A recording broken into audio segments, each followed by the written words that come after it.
Sanibonani babukeli, yilo i-champion leli siyaphinda siyahlangana futhi kuyi-Mafiki ngayi heartbreak ngoba niyazi ukuthi inhliziyo zabantu zibovu, zigazi, ziyephulwa. Kona bephulwa. Kona bephukile ngikhuluma nawe, kona abasazophulwa. Ungavumi ukuthi ube nawe wolandelayo. Babhala abantu. Babhala abantu. Namhlanje sibhalelwa usisi. Usisi uyasibekela nje udaba lwakho ukuthi yena wephuka kanjani. Uthi futhi usaqhubeka usephuka namanje.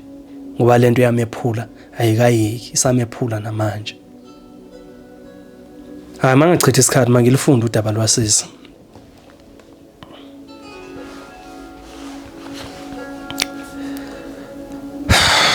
Sanibonani eMafikini. Ngokokuhlala ngihlala la eKZN. Hey. Izinto ziyenzeka. Siyephuka ngendlela ezingefani. Nami ngephukile ngandlela thizeni. Mangiliqale kahle nje lo ndaba. Nginosisi wami engimela maye ongishiya nga 3 years. Ngaba nenhlahla ke ukuthi ngithola umendo mina. Yena ke akazange abe nayo lo nhlahla leyo. Mina naye siyithupha ziyegwayini. Asehlukani. Noba omunye ebhekene nenkinga ukhalela komunye. Sikhule sezwana kakhulu. Kodwa manje sesithanda ukungezwani incam ngenxa yezigameko ezenzekile nekuyizwe ezidale ukuthi ngigcine sengibhala lona lo ndaba.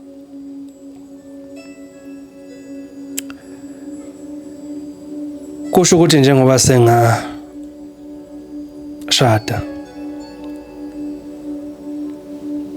ngizihlalela nomyeni wami nengane yami eyodwa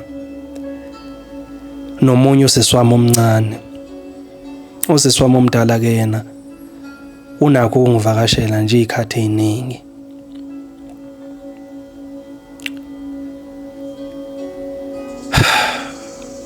Leso sikhohlakala esikasisi. Ukhohlakele usisi wami.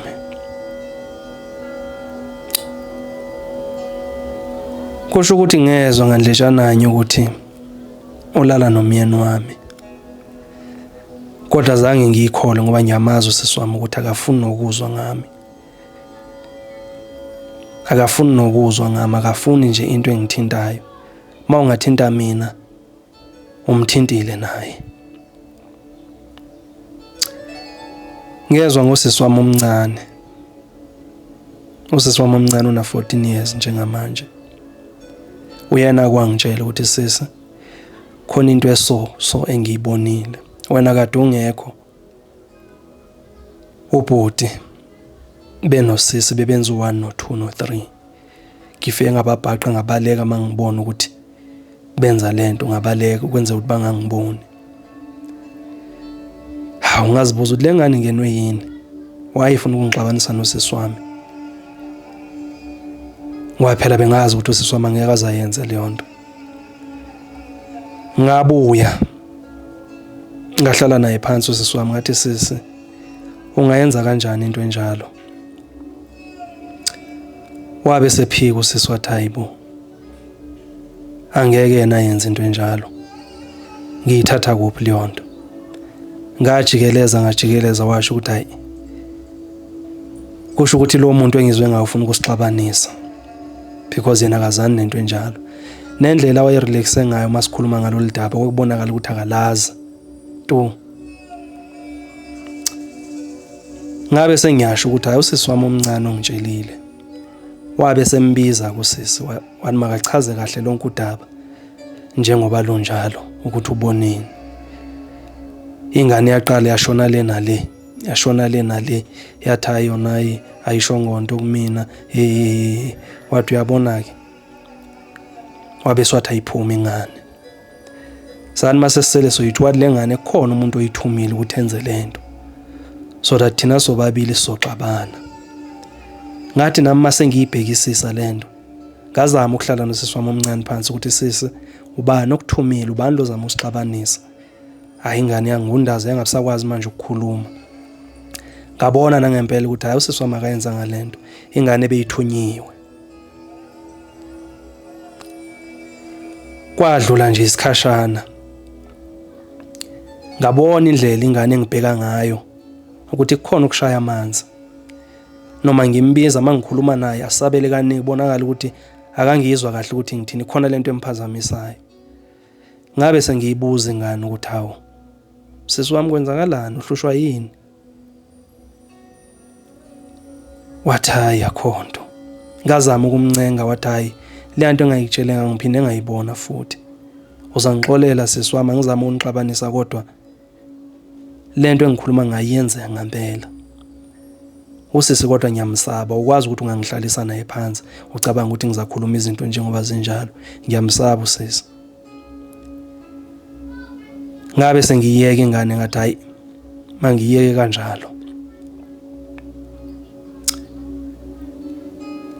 Sahamba isikhathi ngakwazi ukuthi ngifinyelele efonini kasisi wami, ngayibamba ngangena kuWhatsApp wakhe.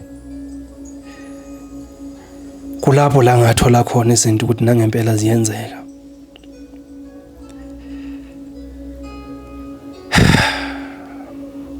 Nga-screenshot ngazisendela.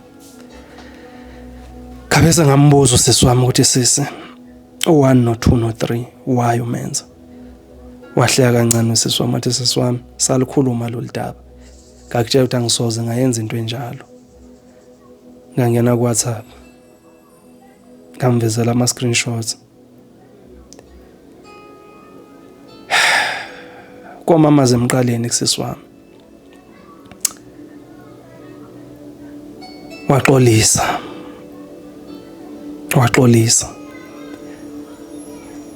Ngamtshela ukuthi athathe izinto zakhe aphindele ekhaya, wenza njalo ngempela. Azange ngimbuze umyeni wami, ngazithulela. Kodwa ngambona ukuthi intombi yakhe seyimtshelile because kwakubonakala ukuthi kukhona ukushaya amanzi. Wayengibuza njalo ukuthi ngiright, ngikhuluma if akukho kungiphethe kahle, ngilo ngimtshele nje ukuthi hayi ngiright mina. Lapha emalangeni ngashayela ucingo umama wangitshela ukuthi mangeke ngibuye ngasekhaya khona umhlangano ekudinge kube khona. Ngathi mangifika usisi walethula lonke udaba ukuthi wenzeni. Washo nangendlela axolisa ngayo, nangendlela azisola ngayo, nangendlela ahehwe umyeni wami ngakhona. Wabe sesho ukuthi uzohlawula. Nangempela wakwenza lokho. Kwahlangana nabakubo kamyeni. Kwahlangana ngoba into elungiswayo ekhulunywayo, bahlawula umyeni nawo usisi wami. Kwaba into elungisekayo. Wangicela futhi ukuthi usisi wami uyacela ukuthi siqhubeke siswane ngale ndlela esasiswana ngayo, ngeke aphinda yenze lento. Ngoba ngingumuntu onenhliziyo enhle, kahle ngisho ngithi ngiyisilima. Ngamxolela, ngamvumela futhi ukuthi aphinde asondele kimi.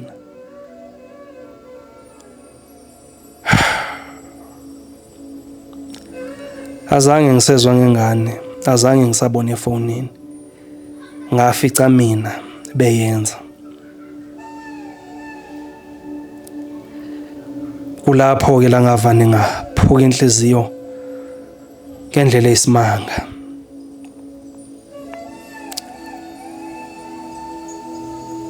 Azange ngazi nokuthi ngithini.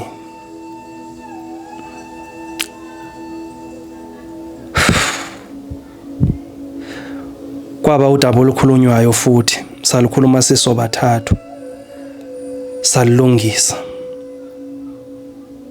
Angazi noma ukumthanda kakhulu usisi wami noma ubulima bami angazi. Azange ngimxoshe lapho. Sayilungisa namanje sisaqhubeka sisahlala nawe sisi wami. Uyagoduka nje aphinda abuye. And ngiyazi ukuthi isaqhubeka lento isenzeka. Mangicabanga ukumxoshwa usisi wami ngithi makabuyele ekhaya. Ngiyehluleka, ngiyangizitshela mangibuye emsebenzini ukuthi ngizofika ngimtshela ukuthi sengicela ukuthi abuyele ekhaya ngaphinda lebhade kwami, kodwa mangifika ngifike ngiyehluleke. Funa mase ngihleli naye sixoxa liyehla lolalaka kwehle naliyanzondo sibe right nje kube usisi wami be usisi wakhe. Indaba iqala mase ngingedwa sengicabanga. Nengane futhi saloku ingitshela ukuthi isanokuyibona lento yenzeka.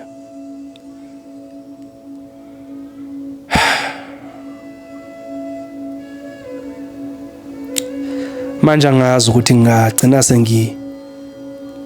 sithole kanjani isibindi sokuthi usisi wami ngimxoshe noma ngihlukane nomyeni wami. Naye angifuni kodwa ukuhlukana naye. Cela ningisize nina. Ngiyabonga. Hayi babukele lishube ngempela ke lolu daba lishubile. Mina ke ayikho into engiye ngisho, nginikela kunini ukuthi kube yini enikhuluma naye. Nemqwashisa ukuthi angaphuma ngeliphi igate lo talatike abhekene nalo. Ngiyabonga.